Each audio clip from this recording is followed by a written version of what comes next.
বরেন্দ্র এলাকায় মাসখানেক ধরেই চলছে আমন ধান ঘরে তোলার কাজ। জমি প্রস্তুত করছিলেন ইরি ধান চাষের জন্য। এমন সময়ে ইরি ধান চাষ না করতে গভীর নলকূপের অপারেটর ও সংশ্লিষ্ট কৃষকদের মাঝে লিফলেট বিতরণ করে বরেন্দ্র উন্নয়ন কর্তৃপক্ষ বিএমডিএ। নির্দেশ অমান্য করে ধান চাষ করলে বেঁধে দেওয়া সময়ের বেশি বিদ্যুৎ না দেওয়ারও ঘোষণা দেয় তারা। তাই বাধ্য হয়ে কৃষকরা প্রস্তুতি নিচ্ছেন গম, মসুর ডাল ও ভুট্টা আবাদের। আমাদের এই উঁচু এলাকাতে পানির তলকার লিয়ার পানির সমস্যা খুব, ওই জন্য সব জায়গাতে আমাদের এই পানি পাওয়া যায় না। ওই যে সব জায়গাতে ডিপ আছে সেই সব জায়গাতে ইরি হচ্ছে, কিন্তু তাও এই বাকারে বাস বরেন্দ্র ইরি করতে মানা করেছে। ফসলের পানি কম লাগবে এগুলো জেনে ফসল করতে হয়। ধান টানের ফসল হবে সামনে ইরিতে আপনার পানি চাষটা বেশি লাগবে। এই কারণে এই যে ডাল, এই যে মুসরি, সরষে, গম, বুট এই চাষগুলো করতে বলেছে। পানি না পাইলে তো চাল তো তৈরি করতে পারতেছি না, তো সেই হিসাব তো করা লাগবে আমাদের জন্য। এই জন্যই হয়তো বা বরেন্দ্ররা হিসাব করে দেখতেছে।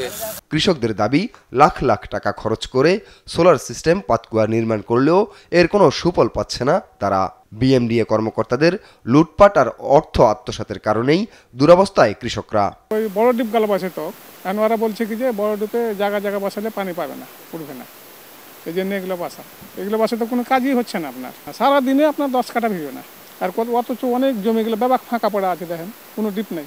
ধান চাষ কমানোর বার্তা দিয়ে ডিপ টিউবওয়েল অপারেটরকে নির্দেশ দেওয়া হয়েছে অন্য ফসলে সেচ দিতে। আর চাঁপাইনবাবগঞ্জ বিএমডিএ কর্মকর্তারা বলছেন, ভূগর্ভস্থ পানির উপর চাপ কমাতেই এমন সিদ্ধান্ত।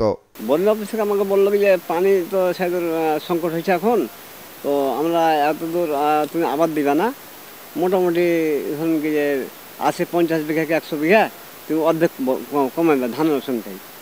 তার বাদ বাকিগুলা আপনার ওই আলু, আপনার এই মুসরি, সরষা, খেসারি, মটর এইসবগুলা বলছে কি যে এগুলো লাগাও। এই যে আপনার আমাদের পানির সংকট, এই যে আমার এই ডিপটা 2 বছর থেকে পড়ে আছে, পানির চাহিদা মরতে পারে না। হ্যাঁ, যার কারণে আমি আবার নতুন নিয়োগ দিয়ে আপনার ডিপ বসালাম। তো এখন গেছে আপনার, তখন ছিল আপনার 110, আর এখন গেছে আপনার 275। মানে ভূগর্ভস্থ পানির ওপর চাপ কমানোর জন্য আমরা এই উদ্যোগটা বর্তমানে নিচ্ছি। কারণ আমাদের যেভাবে ভূগর্ভস্থ পানি উত্তোলিত হচ্ছে ধানের জন্য, সেভাবে পানি উত্তোলিত হতে থাকলে ভবিষ্যৎ প্রজন্মের জন্য এটা আরও হুমকি হয়ে যাবে।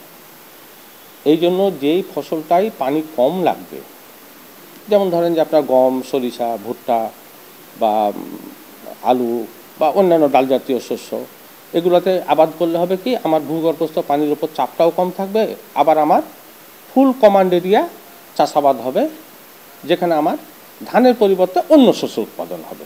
বিএমডিএর অনিয়ম দুর্নীতি খতিয়ে দেখা ও সারা বছর সেচ চালু রাখার দাবি কৃষকদের। নিউজ ডেস্ক, দেশ টিভি।